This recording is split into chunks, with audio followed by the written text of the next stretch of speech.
Friends, English सीखने सिखाने की इस महफिल में आपका फिर से स्वागत है। फ्रेंड्स, आज की इस क्लास में आप सीखेंगे कुछ ऐसे सेंटेंसेस को इंग्लिश में ट्रांसलेट करना जिसमें आप बोलते हैं न खाऊंगा न खाने दूंगा। ऐसे सेंटेंस को आप ऐसे भी बोल सकते हैं, न खाऊं न खाने दूं। इसी प्रकार न जाऊंगा न जाने दूंगा, मतलब मैं न जाऊं न जाने दूं। न झुकूंगा न झुकने दूंगा, न करूंगा न करने दूंगा, न आऊंगा न आने दूंगा, न पढ़ूंगा न पढ़ने दूंगा।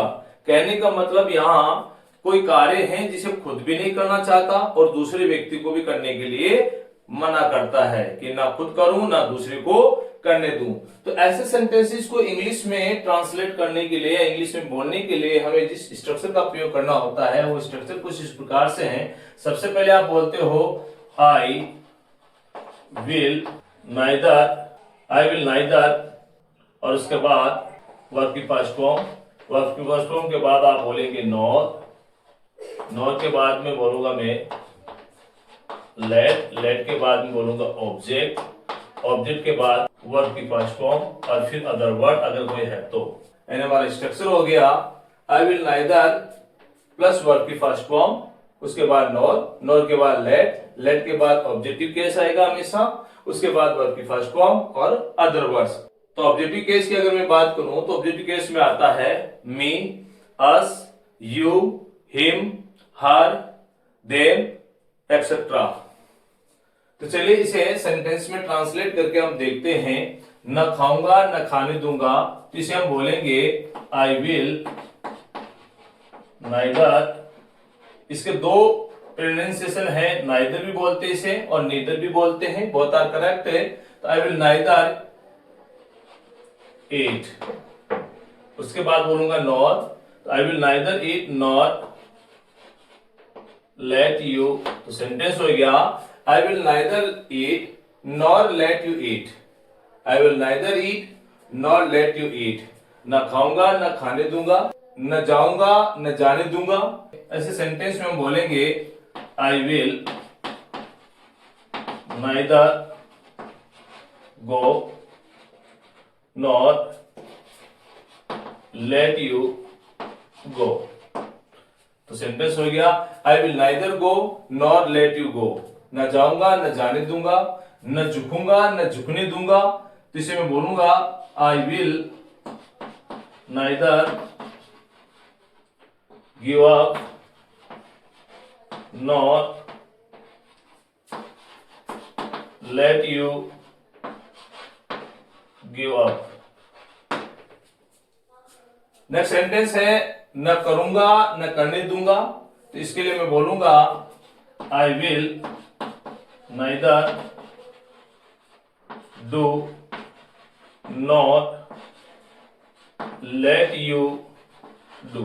तो सेंटेंस हो गया I will neither do not let you do. ना करूंगा ना करने दूंगा, न आऊंगा न उन्हें आने दूंगा। यहां देखिए मैं किसी पर्टिकुलर व्यक्ति की बात कर रहा हूं, उनकी बात कर रहा हूं, उन्हें आने दूंगा। तो यहां मैं यू की जगह मैं क्या कर दूंगा, लेट का प्रयोग कर दूंगा। कैसे देखे, I will neither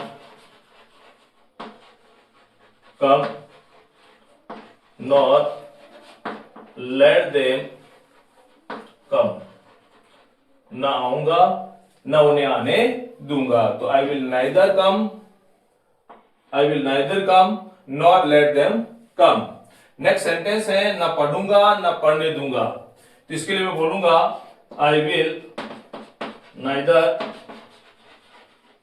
read not let you read. तो सेंटेंस हो गया I will neither read not let you read. ना मैं पढ़ूंगा न पढ़ने दूंगा।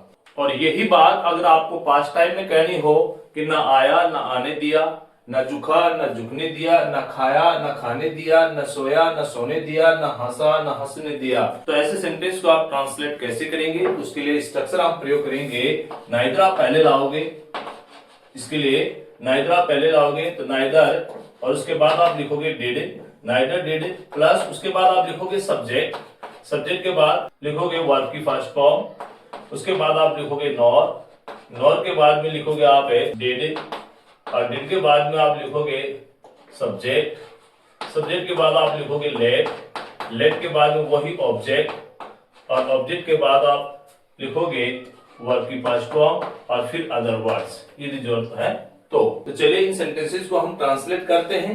न खाया न खाने दिया, तो इसे हम बोलेंगे नाइदर, और नाइदर के बाद हम बोलेंगे डिड और सब्जेक्ट हो जाएगा ही।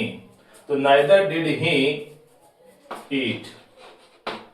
उसके बाद हम बोलेंगे नॉर, नॉर के बाद हम बोलेंगे did he let me eat.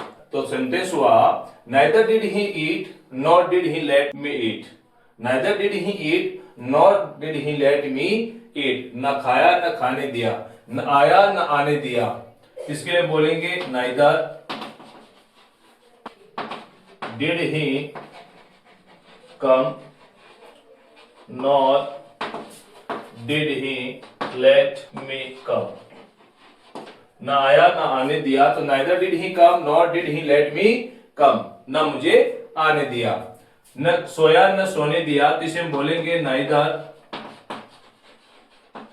Did he sleep, neither did he sleep nor did he let me sleep. इस प्रकार से अगर यहां आप किसी सब्जेक्ट की बात करते हैं कि न सोया, न उसे सोने दिया, न हमें सोने दिया, तो यहां आप मी की जगह अस, देन या हिम जैसे वर्ड का प्रयोग हम करेंगे, यानी ऑब्जेक्टिव केस का प्रयोग करेंगे। ये सेंटेंस न हंसा न हंसने दिया, न हंसा न हंसने दिया, ये सेंटेंस आपके कमेंट बॉक्स में ट्रांसलेशन करने के लिए है। आई होप आज का ये वीडियो आपको अच्छे से समझ में आया होगा। इससे पहले हमने जो जाना है वो है प्रेजेंट टाइम की बात कर रहा है कि मैं ये काम ना करूं ना करने दूं, और ये जो हमने स्ट्रक्चर जाना है ये स्ट्रक्चर बताता है कि पास्ट में कोई काम ना किया ना करने दिया। तो इस कंडीशन को जानने के लिए हमने इस स्ट्रक्चर को जाना। आज की इस वीडियो में बस इतना ही, मिलते हैं नेक्स्ट वीडियो में। Thanks for watching.